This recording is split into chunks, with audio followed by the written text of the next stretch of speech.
bo'yi o'shanga yetadi, boshi o'shanga yetadi. Qanaqasiga oyog'i pastga tegadi u ip ilgandan keyin. Hech qachon odam sakrasa ham jon talvasida joningiz qiynalayotgan. Yo'q, mayli, o'zini jo o'ldirgisi kelgan odam, u necha etajda turar ekan, nega 10-chi etajdan otvormadi, o'zini osib qiynab o'ldirmoqchi bo'ldi. Yo, endi qarab turda, u hammomda agar odam har qanaqa odam itni ham osib qo'ysa, it ham jon talashadi. Nimaga jon talashganda yonidagi shampunlar yerga tushib ketmagan?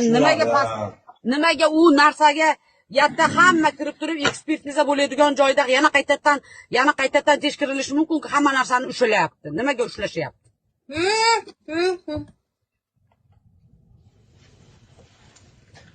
Xudo o'zingga shukr. Gapi u bolani gapiga to'g'ri kelmayapti. Nimaga bemalol 4-5 kishi uyga kiryapti? U uyda nega pejatlamadi?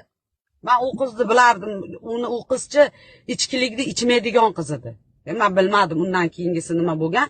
Ichkilik ichmasdi u qiz. Bola ham birinchi aytdi-ku. Ichmasdi, ichishni boshladi, bir ichib turardi deyapti. Endi qaranglar, yatta 1,5 litr saydani ichib olgan. Ha. 1,5 litr saydani ichib olgan, yatta 3-4 ta suv jo'yan bo'lgan. 3 kunigacha o'sha janjallarni qilganda u bola nima chiqib ketadi? Ish dedim deyapti. Yo'q, ishga ketayotgan, yo'q, aytayapti, janjal bo'ldi deyapti. Chemodanimni tashab ket dedi. Men paketlarga, sumkalarga narsani tashab ketdim, keyin u